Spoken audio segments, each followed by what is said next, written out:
이 말씀 우리가 너무나도 잘 알고 있습니다. 모래 위에 집을 지은 사람과 반석 위에 집을 지은 사람에 대한 이야기를 하는 것이죠.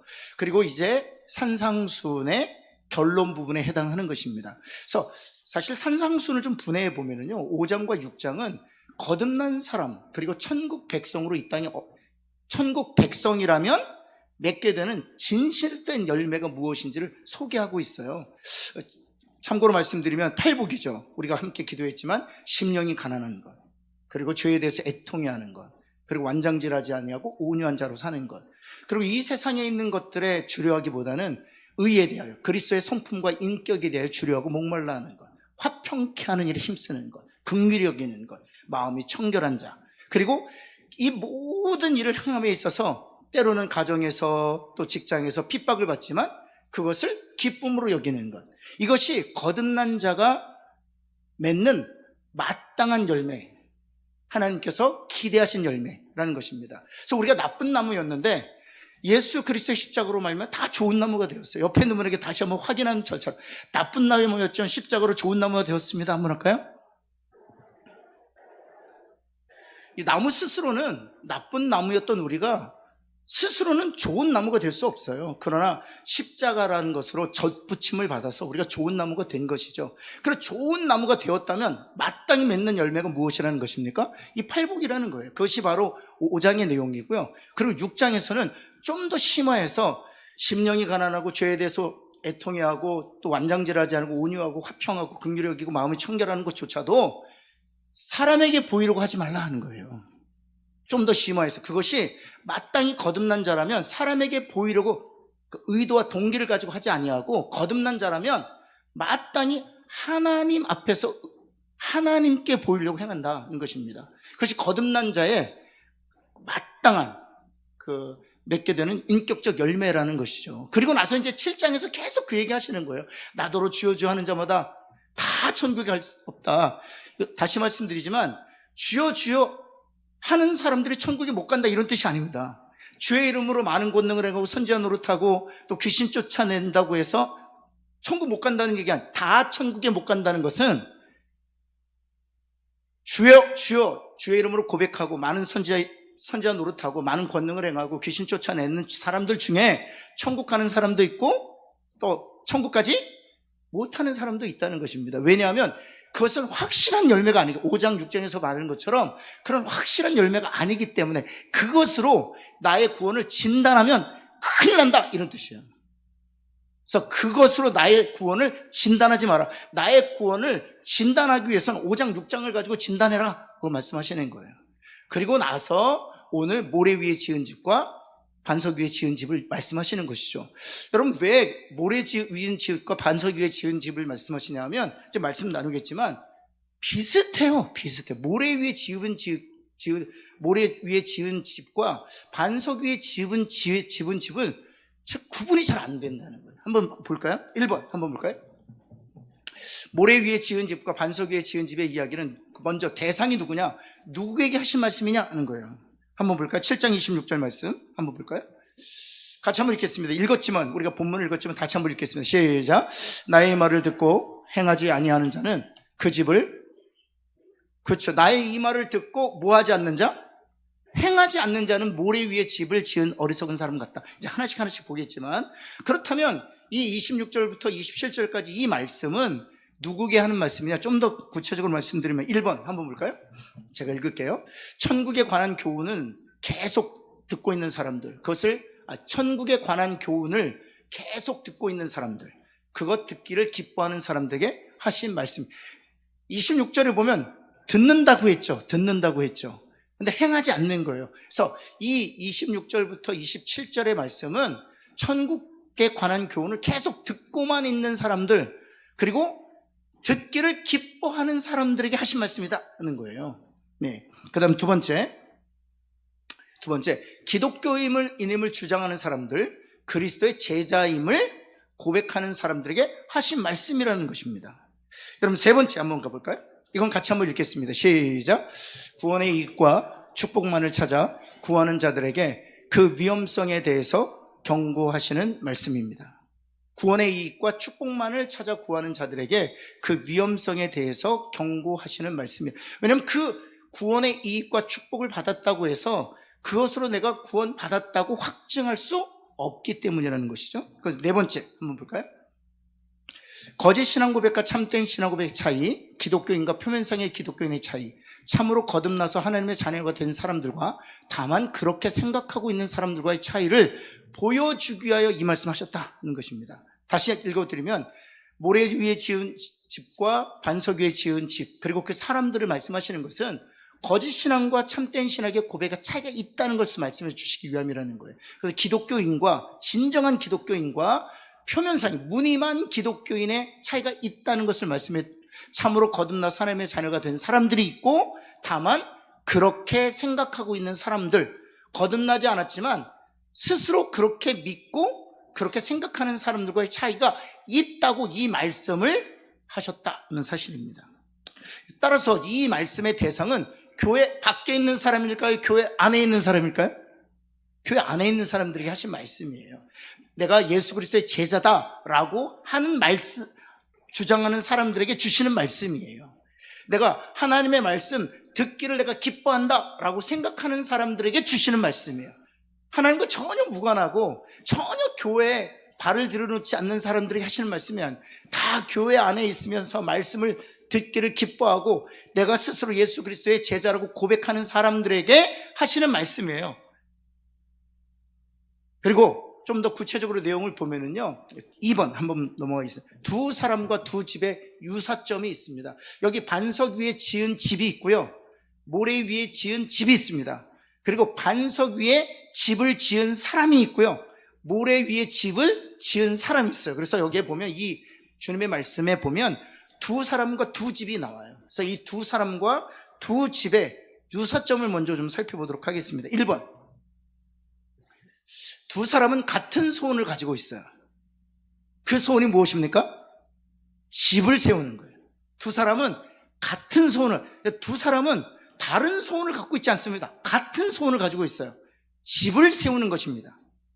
여러분 마태복음 7장 24절 말씀 볼까요? 우리가 읽었던 본문인데 제가 한번 읽겠습니다. 그러므로 누구든지 나의 이 말을 듣고 행하는 자는 그 집을 반석 위에 지은 사람 같다는 거죠.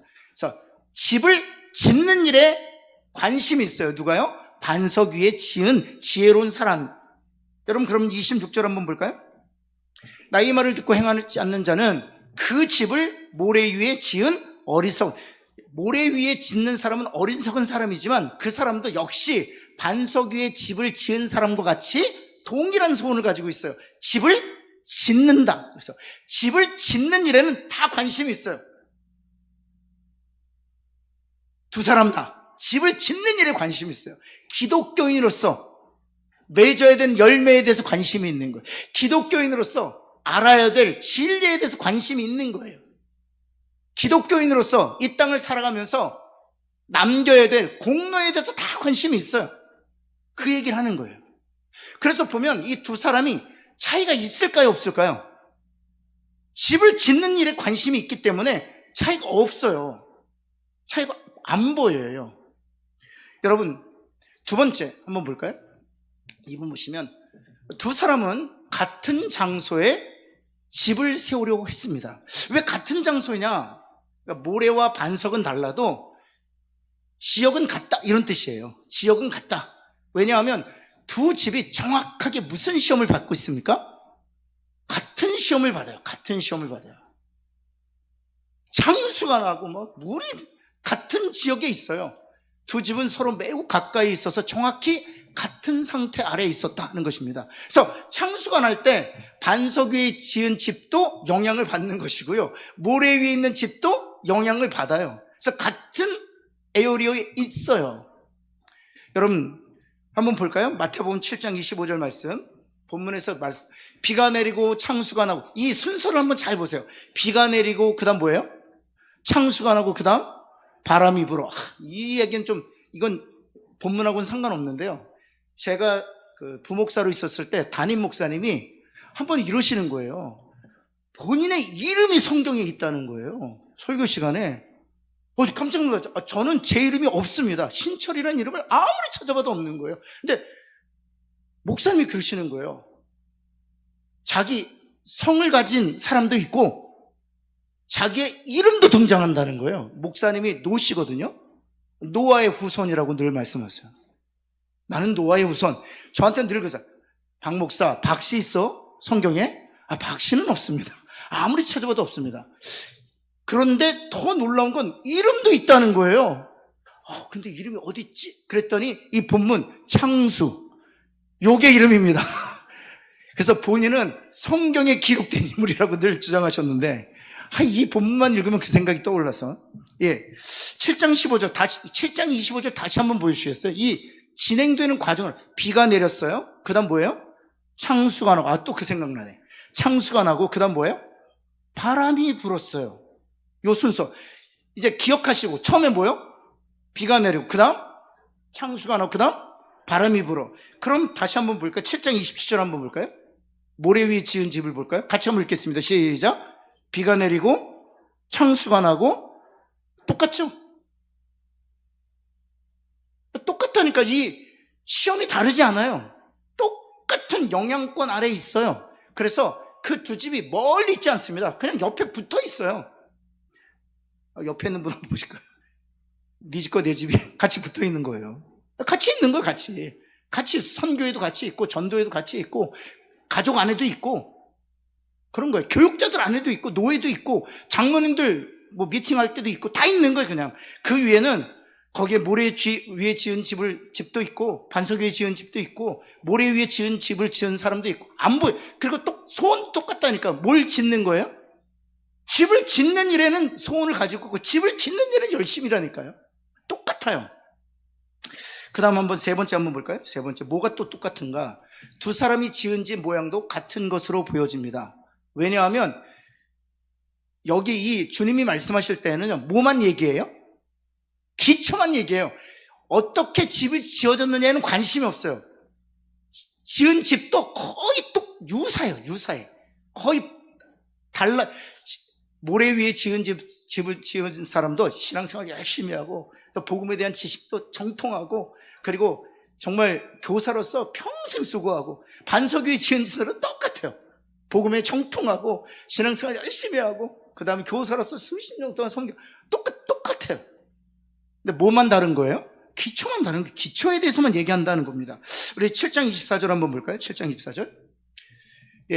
반석 위에 지었다. 다른 건 다 같습니다. 그 집이 어디 위에 있다? 반석 위에 있다는 것입니다. 그리고 그 다음 26절 한번 볼까요? 어디에 위에 있다? 모래 위에 있다. 그래서 집도 거의 똑같다고 볼 수 있는 것이죠. 여러분, 그래서 네 번째 한번 보시면 이건 이제 오늘 이 주님께서 말씀하신 의도거든요. 같이 한번 읽겠습니다. 시작.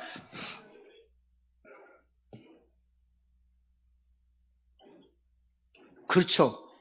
두 사람이 지은 집은 표면상으로는 완전히 똑같다는 겁니다. 완전히 똑같다는 겁니다.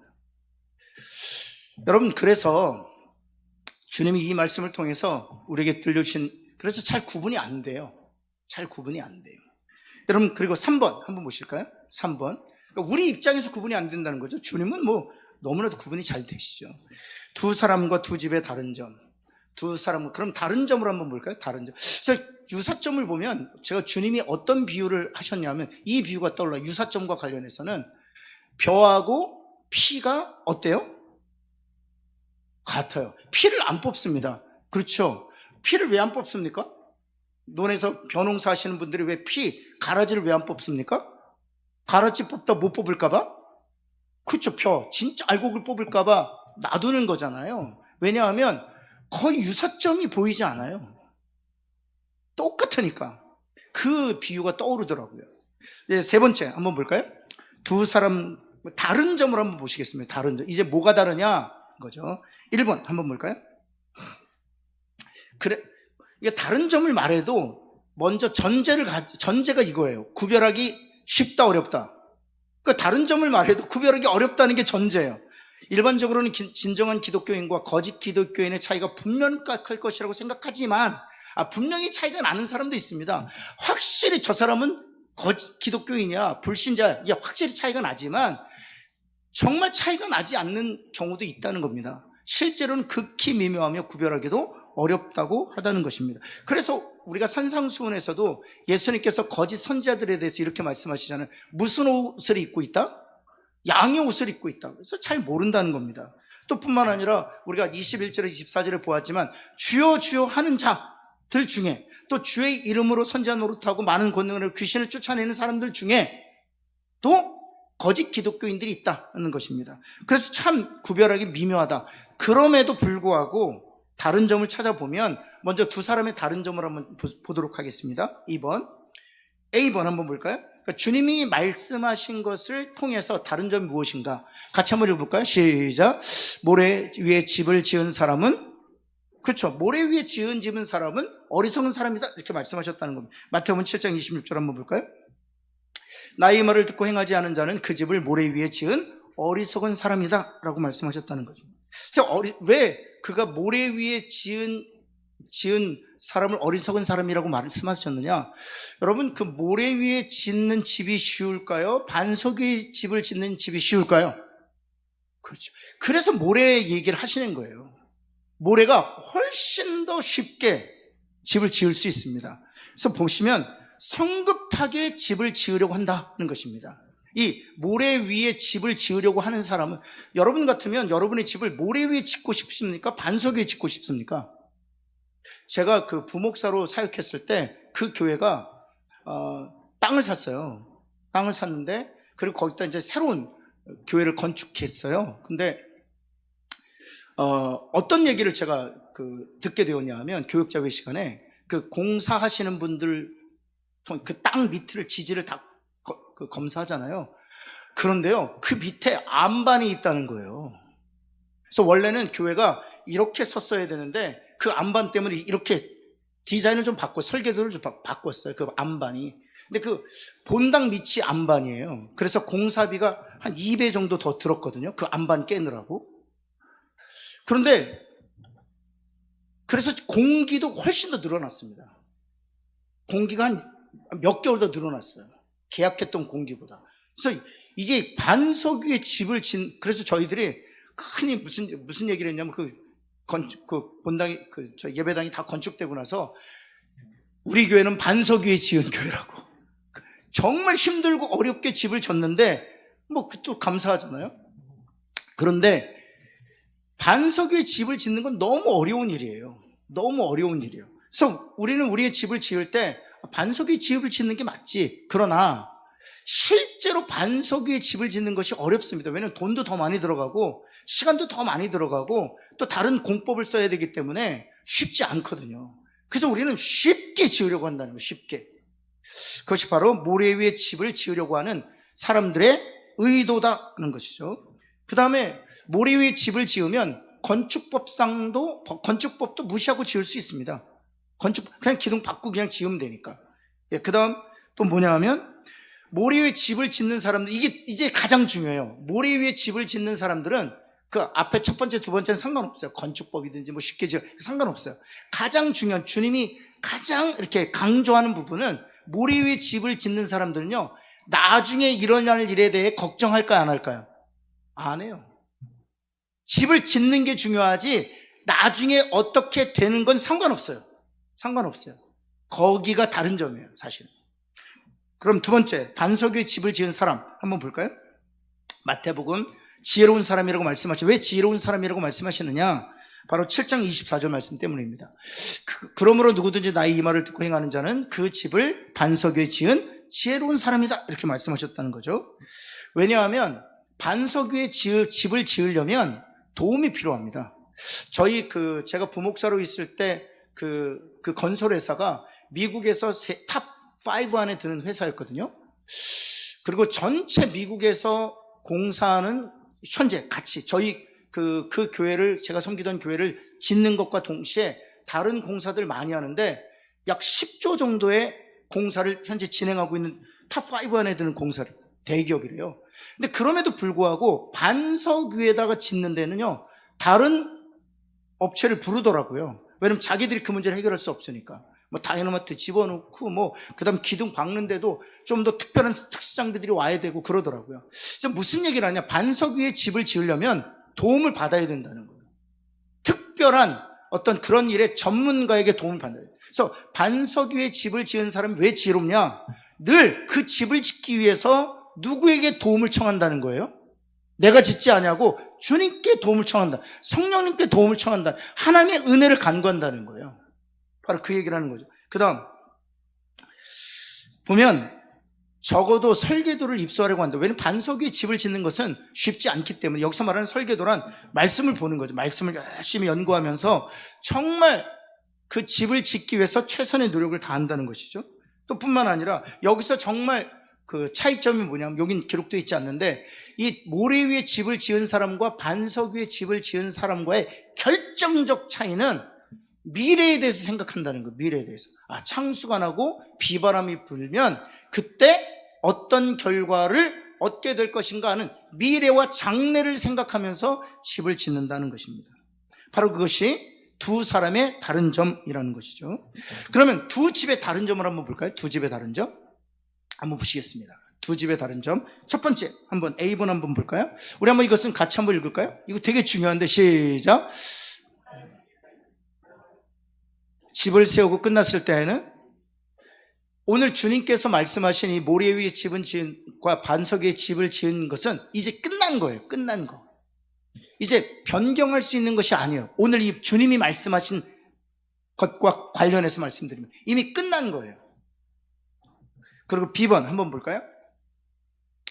근데 이미 끝났는데 표면상으로는 같아 보이고 심지어 모래 위에 지은 집이 훨씬 더 좋아 보일 수 있지만 두 집의 완전히 다른 점은 뭐라는 겁니까? 계속 말하고 있지만 기초가 다르다는 것입니다. 기초가 다르다. 그래서 C번 한번 볼까요? C번 보면 후일 시험의 기회가 왔을 때 두 집의 차이는 극명하게 나타난다는 것입니다. 극명하게. 마태복음 7장 27절 우리 이미 읽었지만 우리 한번 같이 한번 다시 한번 읽겠습니다. 시작. 비가 내리고 창수가 나고 바람이 불어 그 집의 무너짐에 무너져 그 무너짐이 이게 어떤 집이 무너졌다는 겁니까? 모래 위에 지은 집. 그러나 반석 위에 지은 집은 무너지지 않았다는 것입니다.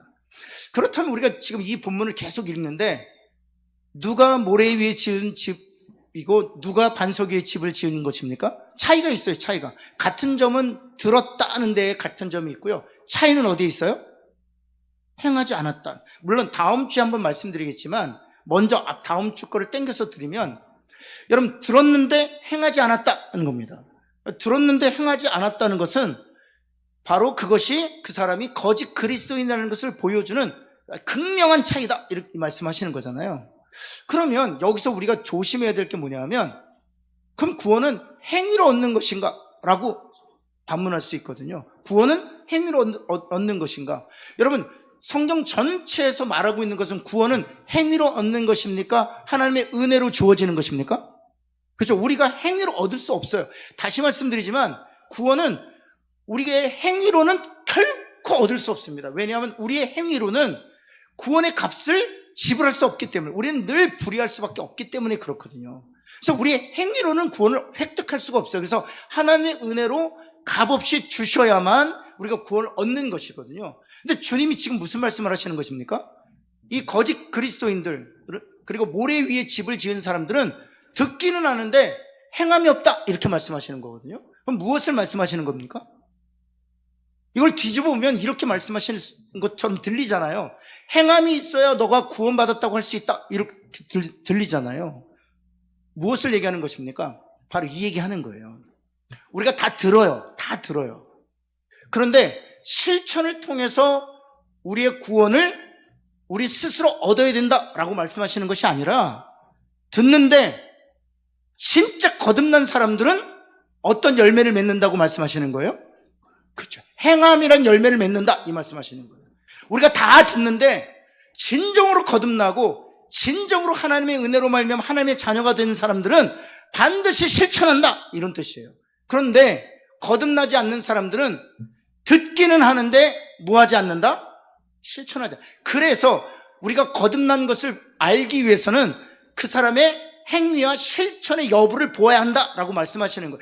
그 행위와 실천의 여부가 구원을 일으키는 어떤 원인이 아니고 하나님의 은혜가 우리의 구원을 주는 원인인데 하나님의 은혜로 말미암아 구원을 얻은 사람들은 반드시 어떤 열매를 맺는다? 행함과 실천이라는 열매를 맺는다는 것입니다. 바로 그 얘기를 하시는 거예요.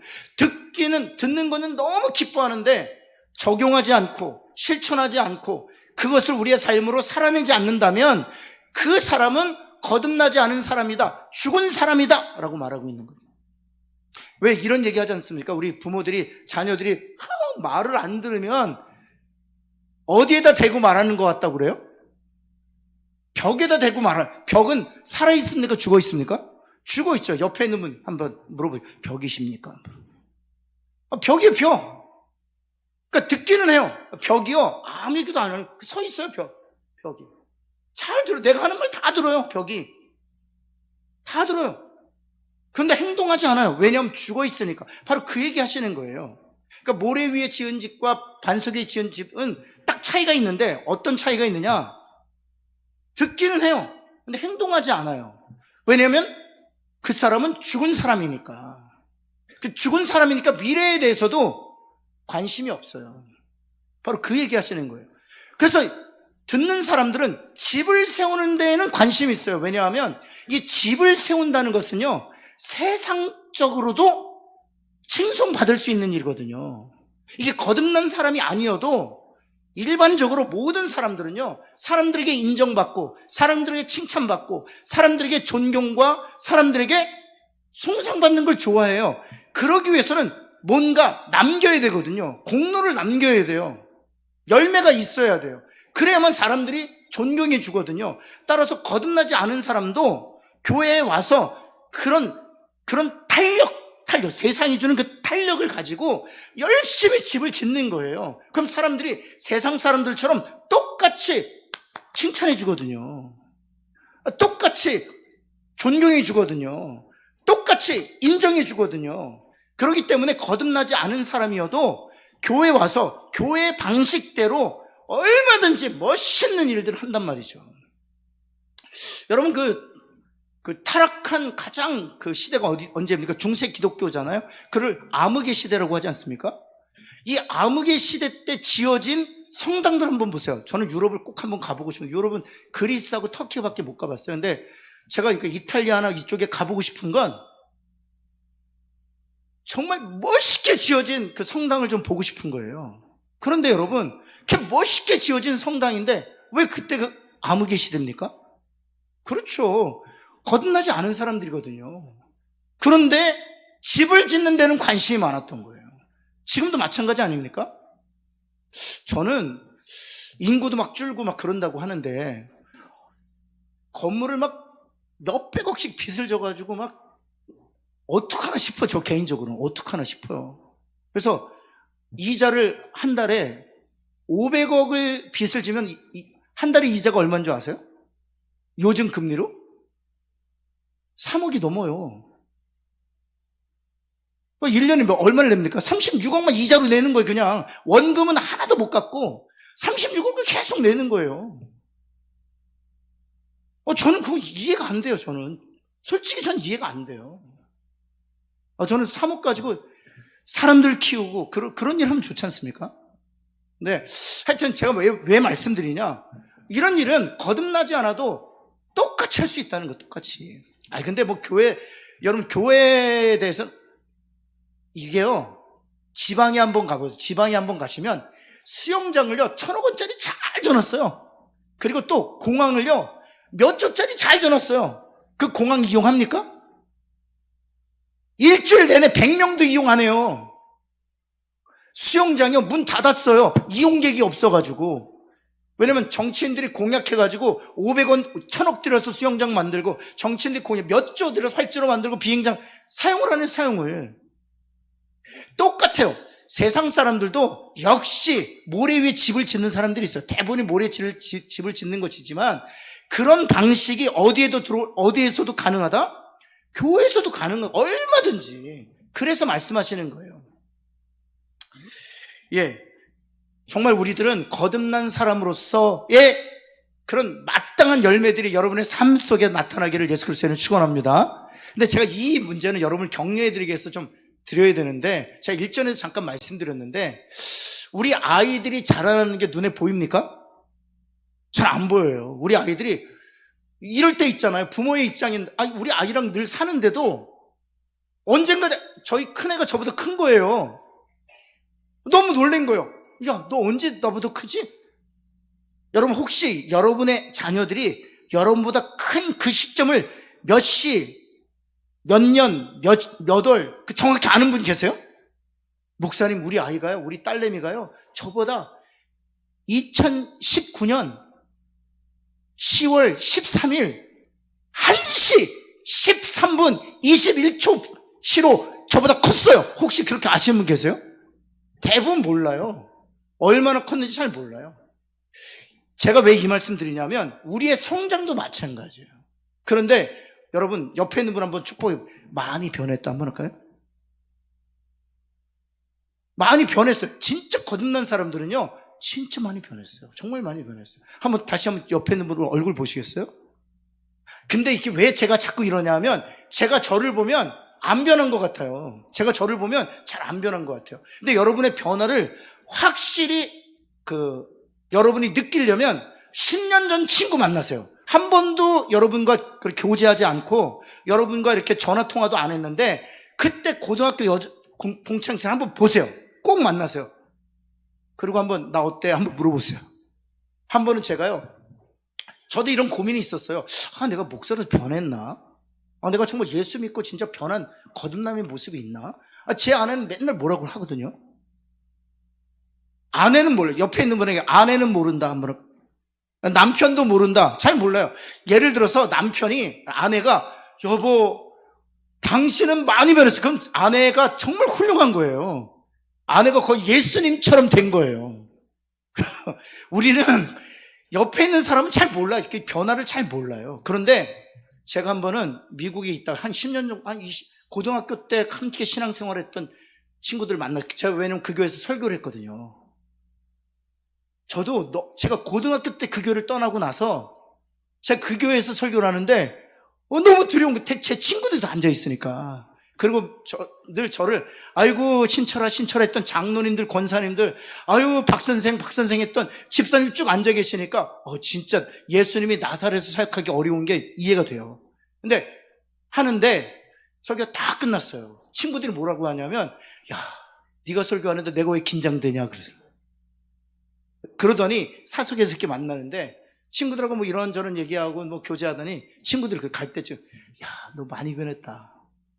야, 많이 변했다. 그렇게 저를 보면 이렇게 개구장으로 써 있지 않습니까? 야, 그렇게 개구장이가 이제 목사 다 됐네. 야, 정말 너 많이 변했다. 여러분, 여러분의 변함을 확인하려면 오래된 친구를 만나십시오. 특별히 교회 친구들, 오래된 교회 친구들만. 그런데 혹시 제가 말씀드리는데 10년 전, 20년 전 친구 만났는데 하나도 안 변했다 그러면 회개하십시오. 얼굴 빼고. 야, 얼굴은 어떻게 똑같냐? 근데 성품이나 이런 풍기는 성향은 다, 그래서 우리가 변한 거예요. 옆에 있는 분 한번 축복합시다. 많이 변하셨어요. 한번 할까요? 그런데 또 제가 또 이 말씀을 또 드려야 돼요. 이게 모든 영역에서 다 변하진 않아요. 모든 영역에서 다 변하지 않아요.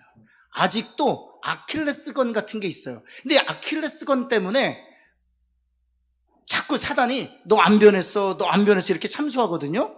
아니에요. 보면 바울도 안 변한 게 있어요. 바울이 마가 때문에 문제가 이렇게 발생했잖아요. 마가가 이제 선교 못하겠다고, 힘들어서 못하겠다고 집으로 돌아갈 때 바나바하고 바보란 곳에서 이렇게 문제가 되지 않습니까? 바나바가 어떤 사람입니까? 바울이 인정받지 못하고 제자들에게 연결되지 못할 때 바나바가 사실 보증 섰던 사람이잖아요. 신앙적 선배라고요. 근데 바나바랑 싸워요. 왜냐하면 바울은 어떤 사람이냐? 대쪽 같은 사람이야. 대쪽 같은 사람. 선교를 하기로 작정이 있으면 아무리 멀어도 가야지. 이게 이제 바울의 입장이거든. 집으로 돌아가는 게 말이 돼. 근데 이제 바나바는 위로자기 때문에, 그리고 또 마가가 바나바의 생질이잖아요. 조카잖아요. 그래서 손은 안으로 굽는다고, 성품도 그렇고 관계도. 그래서 마가가 힘들자고 하지 않냐, 원대로 돌려보내주자. 그게 우리의 선교에도 유익이다. 근데 거기 성경을 보면은요, 제가 바울 같으면 신앙적 선배잖아요. 바나바님 그렇습니까? 제가 좀 생각을 좀 고쳐먹고 그렇게 순종하겠습니다. 안 하고요. 성경에 어떻게 돼 있습니까? 그 즉시로 어떻게 돼? 바나바와 바울이? 만나지도 않아요. 그 다음엔 바나바가 등장을 안 해요. 불등장을. 바나바하고 아예 사역 자체는 안 합니다. 교제도 안 해요. 서신도 옆에 있는 분에게 한번 이렇게 바나바 보면서, 바울을 생각하면서 안 변하는 것도 있다. 한번 할까요? 다 변하는데 안 변하는 것도 있어요. 근데 그 안 변하는 것 때문에 내가 변하지 않았다. 그러지 마세요. 그리고 우리 지체들도 마찬가지예요. 혹시 또 남편이나 또 아내들 중에 안 변하는 부분이 있어요. 많이 변화되는데 그 안 변한 부분 때문에 아직도 우리 남편은 그래. 그러지 말고 우리 집사는 그래. 그러지 말고 변화되는 모습을 보고 격려하는 저와 여러분 되기를 예수 그리스도로 축원합니다. 그러면 그 안 변화되는 부분도 점차 변화되는 거죠. 네. 우리 4번은 안 할게요. 제가 이 부분은 왜 거짓 기도인기들의 모습을 안 하냐면 지난주도 얘기하고 지난주도 얘기했기 때문에 요거는 좀 바꿔서 참 기독교인이 맺는 열매는 제가 계속 말씀드렸던 것처럼 팔복이에요. 팔복으로 다시 돌아가는 거예요. 팔복. 저는 우리 교회가 진짜 거듭난 사람들이 맺게 되는, 우리가 듣기만 하는 것이 아니라 정말 심령이 가난한 사람 되시기를 예수님을 축원합니다. 그럼 제가 쭉 보니까요, 산상수훈에 8개의 팔복이 있잖아요. 그리고 6장도 있고 7장인 교훈도 있는데 제일 첫 번째가 뭐냐면 바로 산상수훈의 첫 번째 등장은 심령이 가난한 거예요. 심령이 가난하면 다 돼요. 심령이 가난하면요, 온유해요. 심령이 가난하면 사람 미워하고 사람 원망하지 아니하고 죄에 대해서 애통해요. 심령이 가난하잖아요. 그리스도의 성품을 주려고 목말라요. 심령이 가난하면 화평하는 일에 힘써요. 심령이 가난하면 다른 사람들을 긍휼히 여겨요. 심령이 가난하잖아요. 마음이 청결함을 추구해요. 심령이 가난한 곳에 다 걸려요. 심령이 가난하면 사람들에게 보이려고 하지 않아요. 심령이 가난하면 은밀한 가운데에서 하나님 앞에 생활하려고 해요. 다 심령이 가난한 게 중요하더라고요. 그래서 우리 마지막으로 한번 서로 인사합시다. 산상수훈 마치면서 오늘부로 산상수훈을 마치고 다음은 부록 한번 할 건데요. 옆에 있는 분에 심령이 가난한 진정한 열매를 맺으면서 합시다. 한번 할까요? 네. 누가 더 가난하느냐 가지고 선한 싸움을 하면 좋을 것 같아요.